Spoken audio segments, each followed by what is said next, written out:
Hello again guys, my name is Ice and welcome to my second video tutorial. The date stamp for this video is the 24th of November 2012. In my last tutorial we discussed the basics of Helios and we've seen how to add buttons and switches and how to bind them in the game. In this tutorial we will view that test profile in action, and then we will talk about hidden panels, switch placement, locking items, and the push and release callback commands. So let me start off by showing the previous profile in action.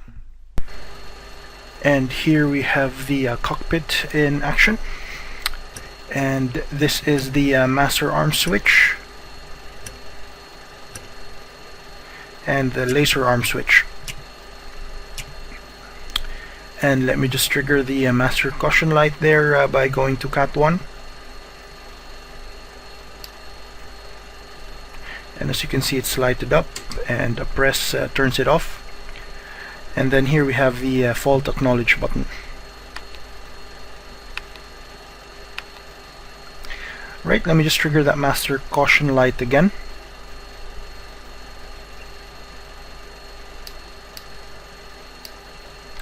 And you can see it's lighted up, and turn it off. There we go.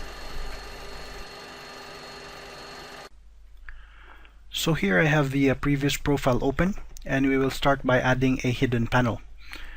The advantage of having hidden panels is that it essentially gives you more space or more real estate with regards to your screen size. It's a good place to hide things that are needed occasionally, such as checklists, frequency lists, airbase diagrams, and so on. In my BMS profile, I have hidden panels containing my CMDS panels, the settings for each program there, as well as the expected use for each program, my left console, my right console, weapon delivery planners, data card output, external view commands, airbase diagrams, and frequency lists and other useful information. I hope that gives you an idea of what you can do with hidden panels and the advantage of having them in your profile. Anyway, to add a hidden panel we need to add two things: the button that will control the hidden panel, and obviously the panel itself. So let's start off with the button here.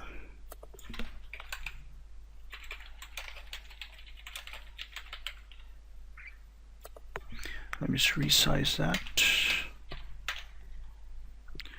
and let me add the panel. In this case I will select the F16 ICP panel. There we go.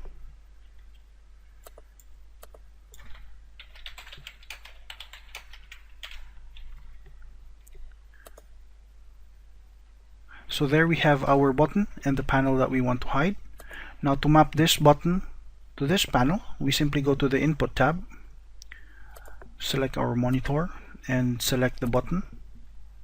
And to make sure that we are mapping the button to the proper panel, just make sure that we have that panel selected as shown by that blue border there. Now we just drag this push command to the toggle command here, or the toggle hidden command. And what that simply does is each time you push the button, it will toggle between the hidden or shown state of that panel.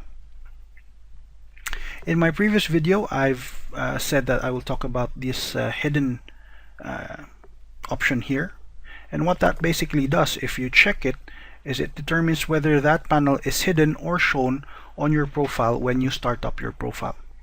So with that hidden there, you start up your profile and you won't see this panel. When you go to the layers option here, there's also a way to hide the panel or show the panel, but that does not affect that panel when the profile starts. What this basically does, it just hides the panel for now so that you can work on anything underneath that panel while you're in the profile editor. So again, this simply allows you to work on anything underneath your hidden panel, whereas this hidden option here determines whether that panel is actually hidden or not when you start up your profile. And so there you have it, a working hidden panel. Next we'll talk a little bit about switch placement and panels, because in the previous video I simply placed switches and buttons and placed a panel underneath them. While that method is fine by itself, it presents problems later on as you build your profile, specifically when you want to resize your panels to make everything fit. In this second method, I will add a panel, add switches and buttons specifically to that panel, and I will show you the advantage of this method in terms of resizing and organization. So for this first example, I will be doing it the old way. I've got the F16 ICP panel here, and I'll just add some buttons to it. And I won't bother renaming them. This is just for the example. And let's say I'll add a rocker switch as well. So that is our first ICP using the old method. Let me add another one,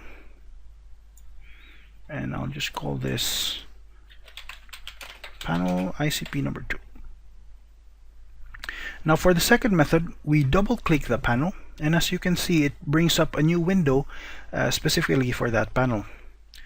Now as before, let me just add a few buttons here.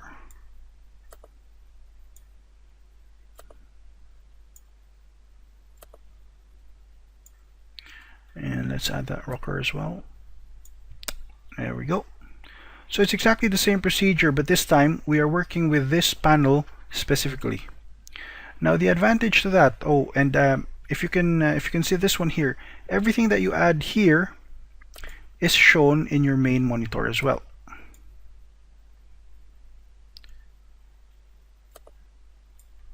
Now the advantage of the second option comes later when you start editing your profile. Say for example, you found out that you need a bit more space for a new panel that you are adding, or maybe you've just started your profile and discovered that panel is simply too big and you want to resize it, make it smaller, or you want to resize it, maybe make it bigger. Now if you did it the old way, or the first method, and say, oh, this is too big, I want to resize it, and like I said in the first tutorial, if you want to maintain the proportion of anything you're resizing, simply hold down the shift key and drag, and say you determine that is about the size that you want. And as you can see, we've resized the panel, but all the buttons there and the rocker switch remained in their position and remained the same size. The advantage of the second method with regards to resizing, and as we can see here, is if you resize it whatever size you want, it maintains the position and the size of everything inside that panel. Another advantage of the second method is organization once you start mapping things. As we can see here, 0, 1, air-to-air, COM1, and the rocker switch is shown there, and that is because of the first method that we done earlier. With the second method, everything that we added to that panel is actually contained in its own sub-menu or its own section by itself. So that helps you segregate the buttons that you are mapping to your profile and helps you find them easier later on as well once you start binding all those buttons to the proper callbacks. Let me just resize this as well, and let me just talk very briefly about the advantage of locking items.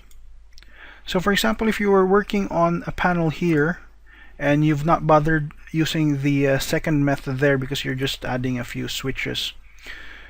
Now the disadvantage of having that panel right there is if you accidentally click on it by mistake, you can't click on any of the buttons on top of it. So what we do to avoid that, we go to the Layers tab and lock that panel down.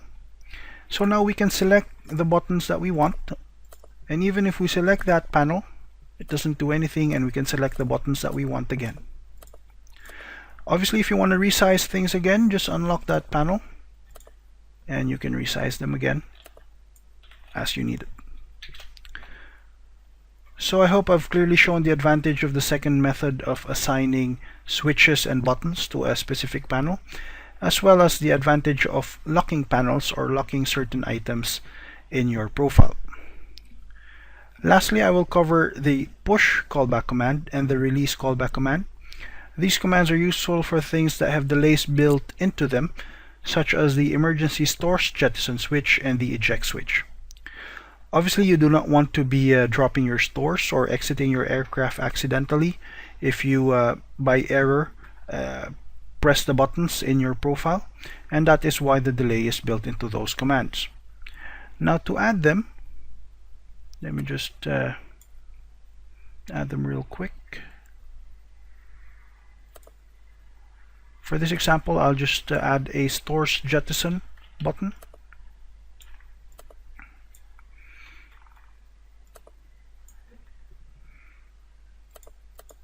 And for that, I'll be using one of my custom images as well.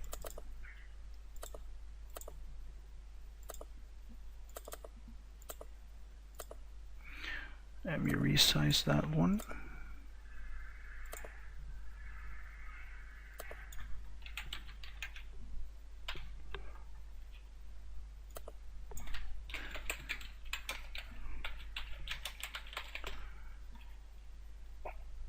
Uh, 150 looks too big. There we go. So that is our stores jettison button.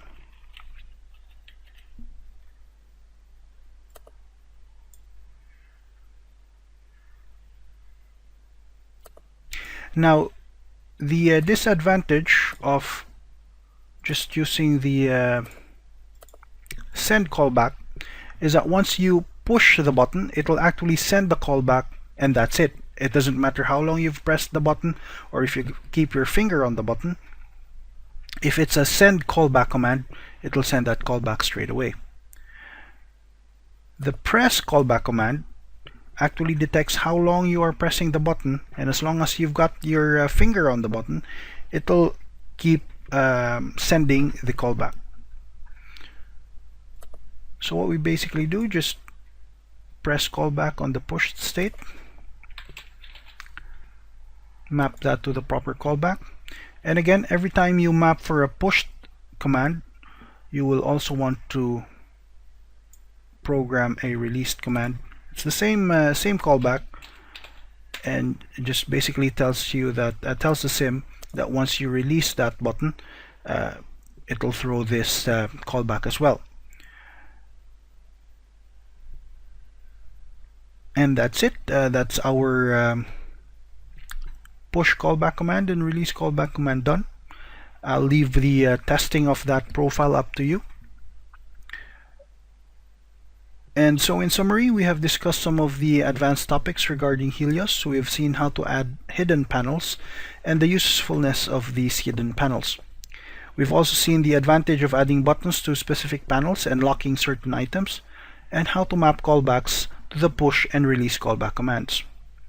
I hope this tutorial has been helpful and that it has given you new ideas that you can use in creating your own profile or in editing a downloaded profile. Again, thank you very much for watching, and have a good day.